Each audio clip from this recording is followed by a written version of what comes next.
खाली कर दीजिए। अमित जी, अभी आपके समक्ष अमित जी आइए, आपका स्वागत है। अपने लोकप्रिय नेता का संबोधन होगा। अमित जी आइए, अपने बीच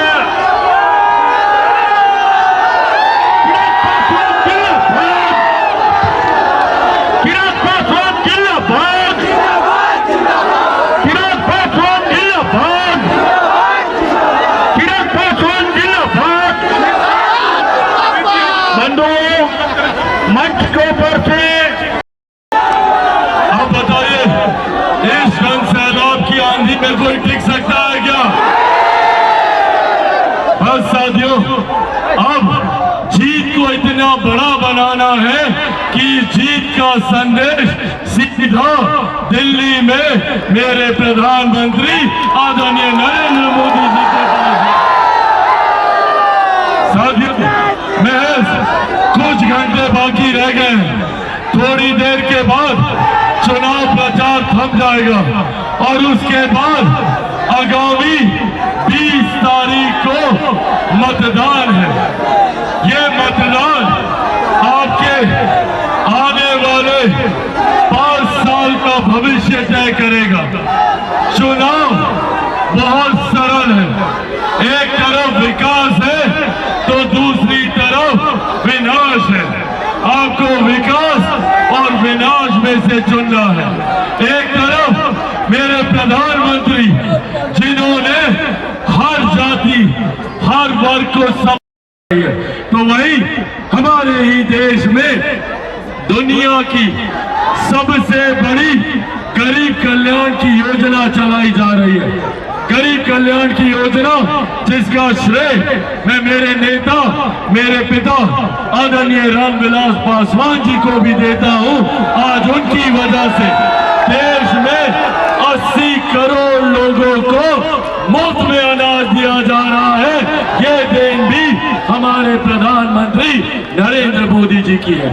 साथियों, आज यह आग्रह करने आया हूं कि जो लोग झूठ बोलते हैं, भ्रम फैलाने का काम करते हैं, उनसे हम लोगों को सावधान रहने की जरूरत है। क्या बोलते थे ये कांग्रेस, जेएमएम, राजग के लोग लोकसभा चुनाव में?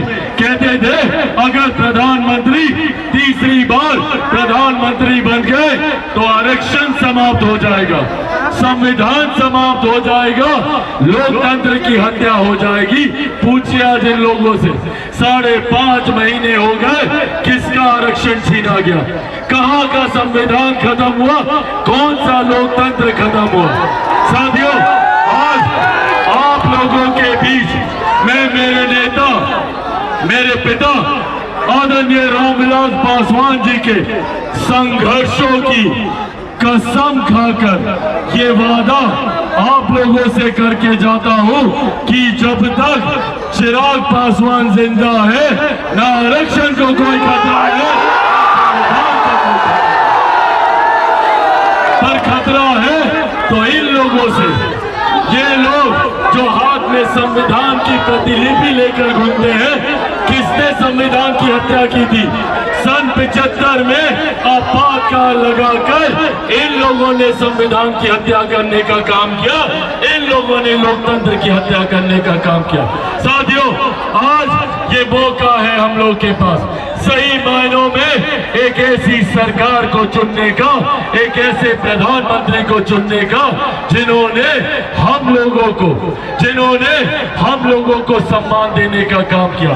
प्रधानमंत्री जी की सोच वाली सरकार का झारखंड में आना जरूरी है।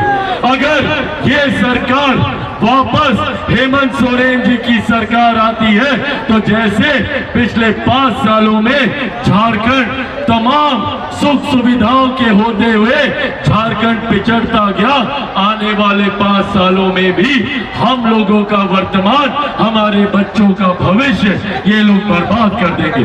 कांग्रेस, राजद, जेएमएम सिर्फ भ्रष्टाचार करने के लिए ये लोग जाने जाते हैं। वहीं दूसरी तरफ हमारे प्रधानमंत्री की सोच वाली सरकार आती है। हमारे प्रधानमंत्री ने, जिन्होंने बाबा साहेब को सम्मान देने का काम किया, जिन्होंने भगवान बिरसा मुंडा को सम्मान देने का काम किया, जिन्होंने समाज के हर एक वर्ग को साथ लेकर चलने का, उसको मुख्य धारा के साथ जोड़ने का काम किया। ऐसे में साथियों, ऐसे में मेरे नेता, मेरे पिता आदरणीय रामविलास पासवान जी ने भी एक सपना देखा था, विकसित झारखंड का सपना।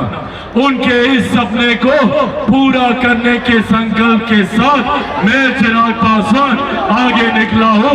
मैं चाहता हूं कि हमारे युवाओं को यहीं पर अच्छी शिक्षा, यहीं पर रोजगार मिले, महिलाओं को सम्मान, बुजुर्गों को अधिकार मिले। पर चिराग पासवान विकसित झारखंड का ये सपना अकेला पूरा नहीं कर सकता। मुझे जरूरत है आप सबके साथ की, आप सबके सहयोग की। साथ दीजिएगा हमारा, हमारी इन बातों को घर घर तक पहुंचाइएगा। बोलिएगा हमारी बहन रागिनी सिंह जी को यहाँ से भारी मतों से जिताने के लिए, बोलिएगा सबको। ऐसे नहीं, सबको चिराग पासवान बनकर एक एक घर जाना होगा। जाइएगा, दोनों हाथ उठाकर बताइए, बनेंगे चिराग पासवान, बनेंगे चिराग पासवान, बनेंगे चिराग पासवान। साथियों, बस ये आग्रह कीजिएगा जाकर कि अगर मेरी बहन रागिनी जी यहाँ से जीतती है तो ये जीत सिर्फ इनकी जीत नहीं होगी, इनकी जीत से मजबूत मेरे प्रधानमंत्री नरेंद्र मोदी जी की मजबूती होगी।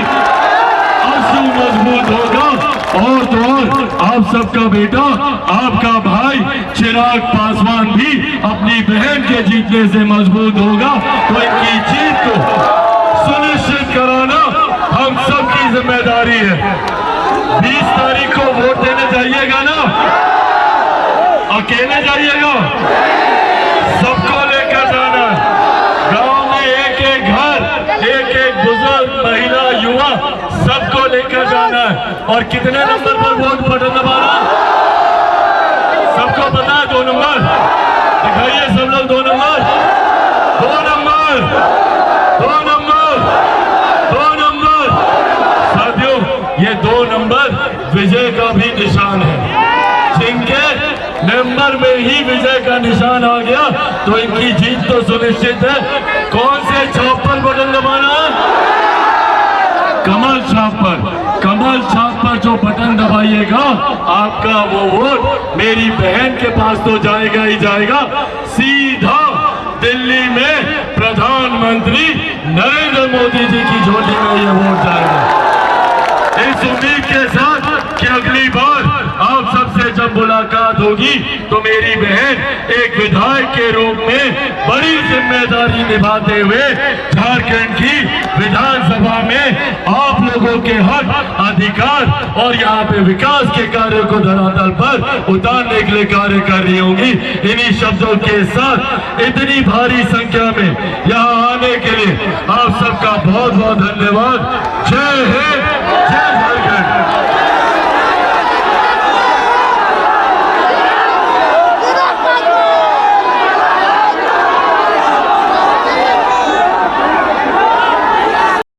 तो अनुरोध करेंगे, धन्यवाद ज्ञापन करें।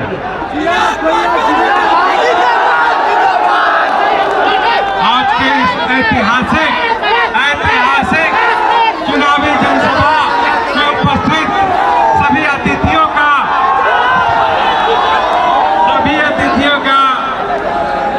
हार्दिक स्वागत और अभिनंदन। उन तमाम कार्यकर्ताओं का, समर्थकों का, जिन्होंने अपना कीमती समय देकर इस सभा को ऐतिहासिक बनाया, और जिन लोगों ने भी यहाँ से कोई भी कार्यकर्ता निकलेंगे नहीं। सभी से आग्रह है कि इसके बाद हमारे रोड शो का कार्यक्रम रखा गया है, जिसकी अगुवाई हमारी लोकप्रिय प्रत्याशी श्रीमती रागिनी सिंह जी करेंगी। तमाम कार्यकर्ताओं से आग्रह है कि कृपया कुछ समय और इस मैदान में देंगे। हम लोग मोटरसाइकिल जुलूस की शक्ल में नगर भ्रमण करेंगे। जय हिंद। देखिए, हम सभी से अनुरोध है कि यहाँ शांति बनाए रखें, क्योंकि अभी हमारा भव्य रोड शो यहाँ से निकलेगा और हम सबके सहयोग से आज हम झरिया में बीजेपी का झंडा लहराएंगे। कि चिराग पासवान जी की गाड़ी को रास्ता दे, एक अनुशासन का पालन करते हुए ये दिखाएं कि ये झल्ले की धरती है। उस तरीके से नहीं, हम अनुशासन का पालन करते हुए माननीय चिराग पासवान जी के काफिले को आगे बढ़ने का रास्ता देते जाए। साथियों, आप तमाम कार्यकर्ताओं से आग्रह है कि हमारे केंद्रीय मंत्री चिराग पासवान जी के वाहन को बाहर निकलने का रास्ता दें, ताकि उन्हें आगे भी धनबाद की सभा में जाना है, वो समय पर वहां पहुंच पाए।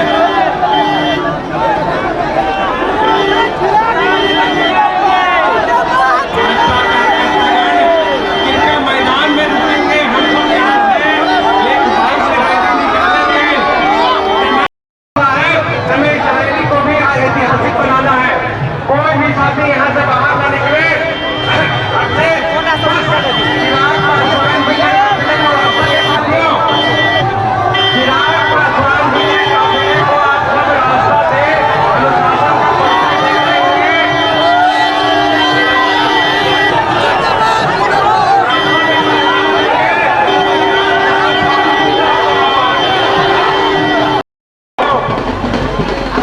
तमाम नेताओं कार्यकर्ताओं से आग्रह है कि कृपया मैदान में ही बने रहे।